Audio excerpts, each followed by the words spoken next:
everybody. This is Conservative Knight here, and today we're going to be doing what I call taxes for dummies.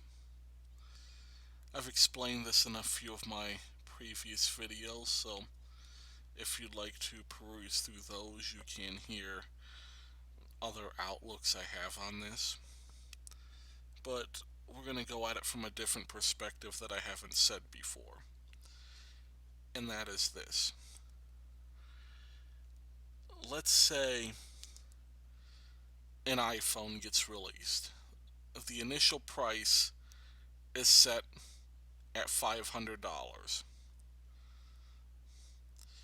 And it gets, let's just throw out a number. I don't know how many iPhones sell necessarily, but let's just say 10 million iPhones get sold at the $500 price mark. And so, if you do a calculation on that, 10 million times $500, you would get $5 billion. That would be. Okay, now let's take a hypothetical. Let's ask the question, if Apple decided to sell iPhones at $2,000 instead of $500, would they make 4 times the amount of money on iPhones? Would they make Would they make $20 billion off of iPhones if they sold them for $2,000? I think all of us could easily say, no, of course not. Because you raise the price of something, fewer people are going to buy it. Because the cost becomes greater than the benefit you get out of it. Now, people seem to apply that to their everyday lives, liberals included, but we seem to have trouble applying this to policy. So let's just say you have a 40% tax rate. Now, if you increase that tax rate from 40% to 80%, are you going to make double the money off of taxes? And no, and for the exact same reasons. Because you increase the cost of doing business, thus, people will not do business with you. They will go elsewhere for business. And this is the thing that liberals need to get a handle on, is that raising taxes does not mean that you are going to raise tax revenue. You are not going to increase your tax income by raising taxes. And this is a big thing, especially with Bernie Sanders fans. Bernie Sanders seems to believe that you could raise taxes and pay for all the stuff that he is asking for. It's never worked. Not once has that worked, ever. You can't raise taxes. Look when Obama did it. In 2014, we just got back to the same level of tax income that we had in 2007. That's right. We are still collecting 2007 revenue despite significantly increased GDP over that same time period. This is known as you see here, the Laffer Curve. The Laffer Curve states that at 0%, you get no tax income because, of course, taxes are zero. At 100%, you also get no tax income because there's no incentive to work and all resources are taken Thus, there is no more of a there's no more to give in the future. So, based on that, you can say that if taxes are above the 0% and 100% levels, you have a curve of some sort at least. Now, the shape of this curve is probably pretty complicated. It's not like it's here. This is just a schematic. I don't have any um, absolute figures. There's economists that say the curve is at peaks out at 30%, others say 70%. I'm under the belief that there could be multiple peaks on the curve and that the curve fluctuates based on economic conditions, including self perpetuating feedback loops. But here's the thing, here's the lesson here. Wherever the curve peaks out, you have to know that raising taxes does not produce additional tax revenue unless your taxes are already low. If they're low, you're almost always going to get more revenue, of course. And see, I think that's where we need to be. We need to be at a spot for our country where if we have to go to war, if we have to do something big like repair huge infrastructure, we have to be able to raise the money to pay for this stuff. We can't be in desperation raising taxes and then we get nothing out of it, especially if our debt starts getting out of control. We absolutely have to have a tax code where our government is small, our taxes are small, but we have the ability to balloon our taxes up in specific need for something. Because if you have taxes at, say, 15 to 20%, maybe 20% would be ideal, you could raise taxes 70, 80, 90% like was done in the past. Prior to World War I, we had to raise taxes to, I believe it was 75%. And do you know what? We got the money to pay for that war doing that. Why? Because the income tax was very, very small back then. It was very small. And thus you could get by with a temporary raise because the speculators aren't going to come after you thinking that you're going to keep the taxes up. They're going to believe, based on history, that after the war the taxes are coming back down, and thus it is best to keep the money where it's at. Now you have hostile economic conditions where everything is raise taxes, and thus it's a very hostile business environment. The speculators are scared to death. They are scared to death, and thus money does not get spent in this country because we don't have as much of a business trust anymore.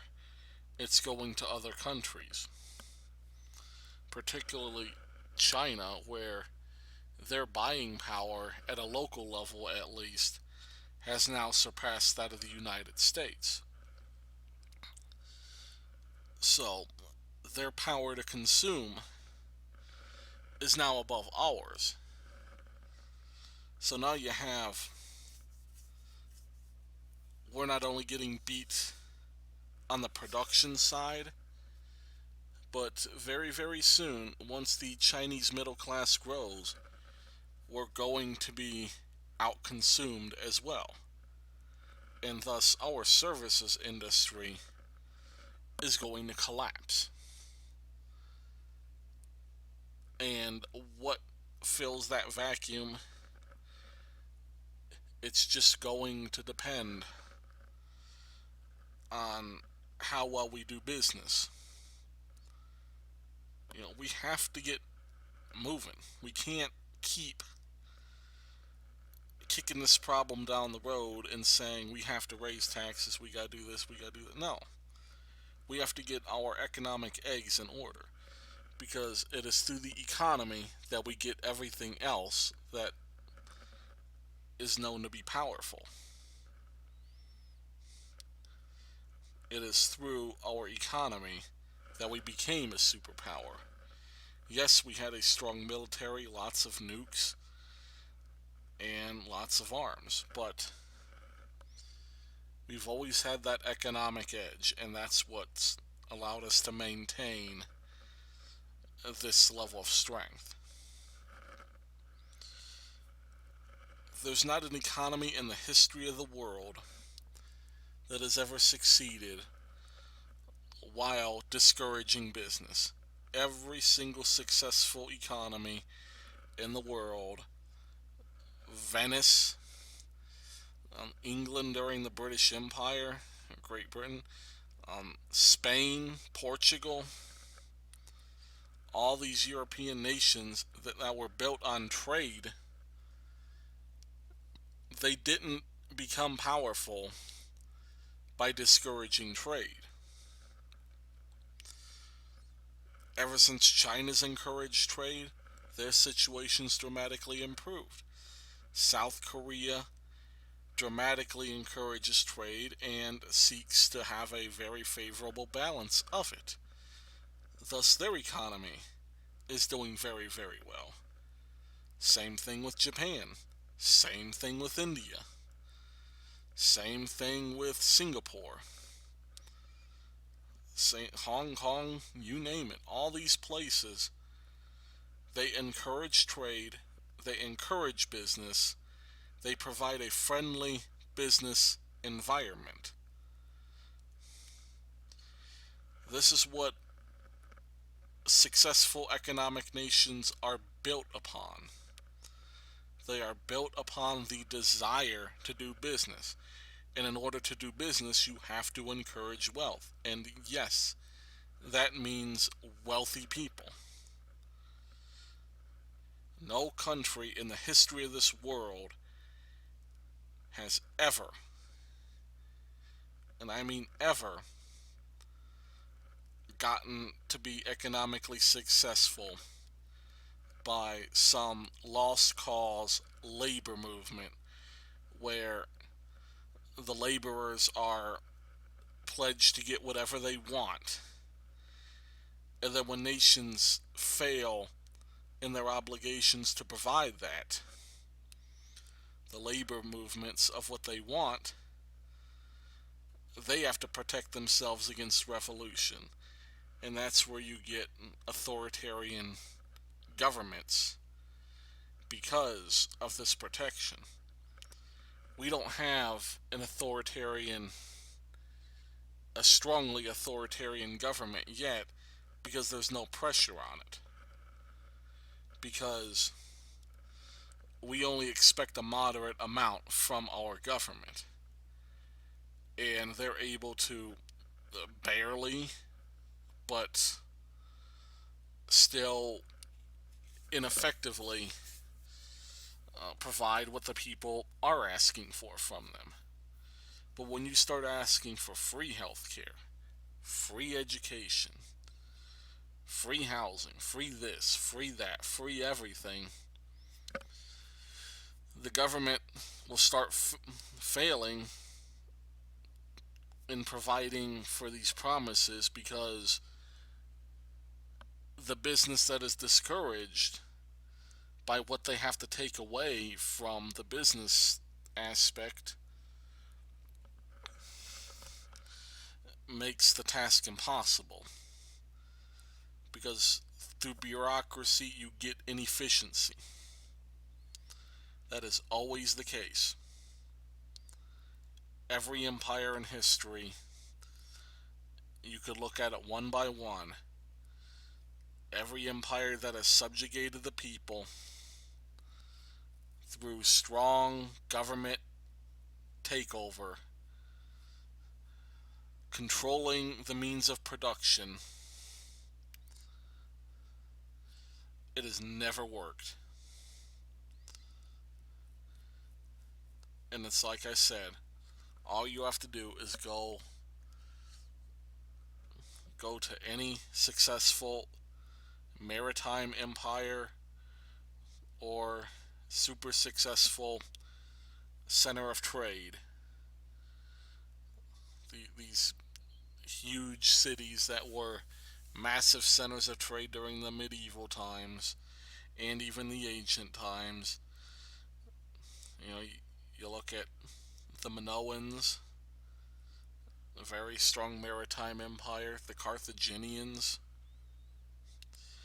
You look at Athens, very strong maritime empire, freedom of the people, did business freely, and even throughout the medieval times, they were a powerful trading hub. You look at the spice trade in India, between India and the European nations, based on companies independent of governments that brought wealth to Europe and products that could never be gotten any other way. Yes, it was regulated somewhat, but they had a degree of freedom because there was competition between the nations. Look at all these. Anything that has been free. We've tried socialism for about 100 years now. About 50 years here. 1965, you had LBJ with the War on Poverty and the Great Society. We've got nothing out of it. Our entitlements have ballooned out of control, and we've expanded these entitlements many, many times, even throughout Reagan's time. Reagan did not stop entitlements. They just grew, the spending grew. You know what? We get nothing out of it. You know what poverty was in 1965? 15%. You know what it was in 2014? 14.5%. So, for 50 years, you have about a half a percent to show for all of this. Yet our GDP growth has been cut in half. Our middle class is basically non existent. Our manufacturing has virtually come to a stop. We've lost every advantage that we've had. Our biggest companies are now using the United States entirely for exports because it is too expensive to hire people here. It is too expensive to sell things here. From here, that is.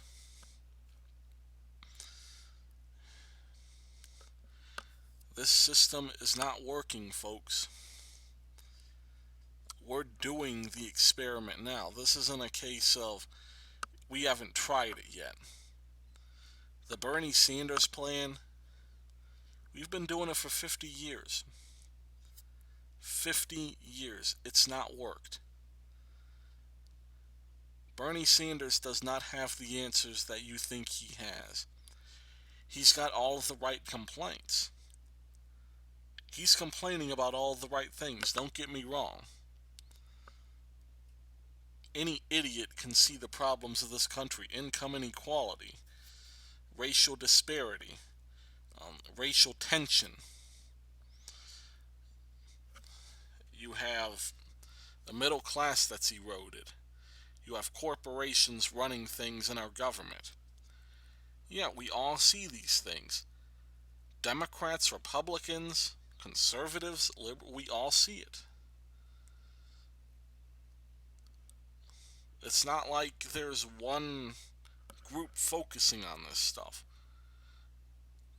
The question isn't what do you have to complain about now, it's what are you going to do about it? And that's where Bernie Sanders fails because his answer is to do the same thing, just more of it.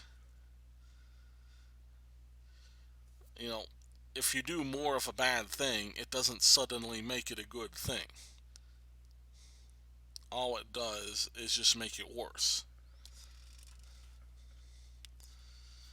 What we need to do is we need to find ideologically neutral solutions to these problems. Things that don't fall on ideological lines. We need solutions that are creative and outside of the box of our traditional political way of thinking. And that was a JFK thing. JFK was a Democrat, but you didn't think of him as a Democrat or a Republican. He was JFK. He was probably the most capable president we've had in history. And I say that proudly. JFK was the best president we have ever had, bar none, because he had the ability to question everything. He was the leader in every room that he was in. He wasn't somebody who needed to take advice from his advisors. He was a president's president. We need somebody like that. And that's why my vote is for Dr. Ben Carson, because I believe he is exactly that. Thanks for listening. God bless you.